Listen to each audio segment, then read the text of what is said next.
Salut et bienvenue sur le podcast de Real French Daily. Si tu veux entendre du français authentique et progresser naturellement, tu es au bon endroit. Aujourd'hui, on va parler du logement en France, des loyers, de l'encadrement des loyers à Paris et des difficultés que rencontrent de nombreuses personnes pour louer un appartement lorsqu'elles n'ont pas de CDI, de contrat à durée indéterminée. Allez, c'est parti. Quand on arrive dans une nouvelle ville, l'une des premières choses à faire est souvent de trouver un logement. Pourtant, en France, cette étape peut rapidement devenir compliquée, surtout dans les grandes villes. À Paris, à Lyon ou encore à Bordeaux, beaucoup de personnes cherchent un appartement, mais il n'y en a pas toujours assez pour répondre à la demande. Résultat, les loyers augmentent et la concurrence entre les candidats devient de plus en plus forte.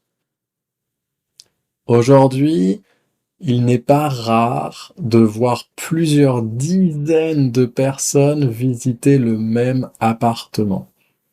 Dans certains cas, un propriétaire peut même recevoir des centaines de dossiers pour un seul logement. Face à cette situation, les autorités ont mis en place ce qu'on appelle l'encadrement des loyers, notamment à Paris. Le principe est simple. Les propriétaires ne peuvent pas fixer n'importe quel prix. Selon le quartier, la taille du logement ou encore l'année de construction de l'immeuble, un loyer maximum est défini. L'objectif est de limiter les abus et d'éviter que les prix augmentent trop rapidement. Mais cette mesure fait débat. Certaines personnes pensent qu'elle protège les locataires et facilite l'accès au logement. D'autres estiment qu'elle décourage certains propriétaires de louer leurs biens, ce qui pourrait réduire encore davantage le nombre d'appartements disponibles.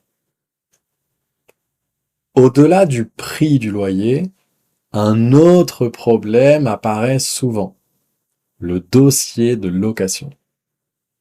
En France, de nombreux propriétaires accordent une grande importance à la situation professionnelle des candidats.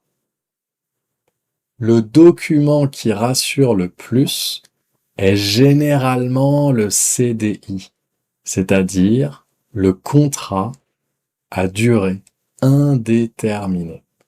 Pourquoi ? Parce qu'un CDI est souvent considéré comme une garantie de stabilité financière. Les propriétaires pensent qu'une personne qui possède un emploi stable aura moins de difficultés à payer son loyer chaque mois. En revanche, les personnes qui travaillent en freelance, les entrepreneurs, les étudiants ou les salariés en CDD rencontrent souvent davantage d'obstacles. Pourtant, certaines de ces personnes gagnent parfois plus d'argent qu'un salarié en CDI. Mais dans le marché locatif français, la sécurité reste souvent le critère principal. À cela s'ajoute la quantité impressionnante de documents demandés. Pour louer un appartement, on doit généralement fournir une pièce d'identité, plusieurs fiches de paye, un avis d'imposition et parfois même une copie de son contrat de travail. Dans certains cas, on demande également un garant. Le garant est une personne qui accepte de payer le loyer si le locataire ne peut plus le faire.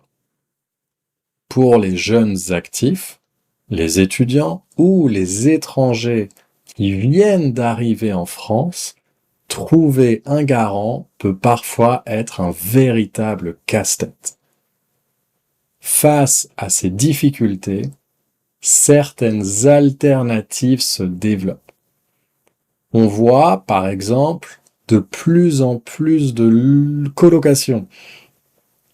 Partager un appartement permet souvent de réduire les dépenses et de trouver plus facilement un logement.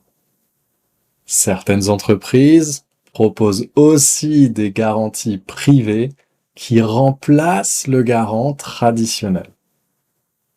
Enfin, certaines personnes choisissent de s'éloigner du centre-ville pour trouver des loyers plus abordables. L'inconvénient, bien sûr, c'est que les trajets deviennent souvent plus longs. Le logement reste aujourd'hui l'un des grands défis de la vie quotidienne en France. Entre les loyers élevés, l'encadrement des prix, les exigences des propriétaires et l'importance accordée au CDI, trouver un appartement peut parfois demander beaucoup de patience. Et toi, dans ton pays, est-il facile de louer un logement? Les propriétaires demandent-ils autant de documents qu'en France? N'hésite pas à partager ton expérience, à liker ce podcast. Merci d'avoir écouté ce deuxième épisode de podcast de Real French Daily. À très bientôt pour un nouvel épisode.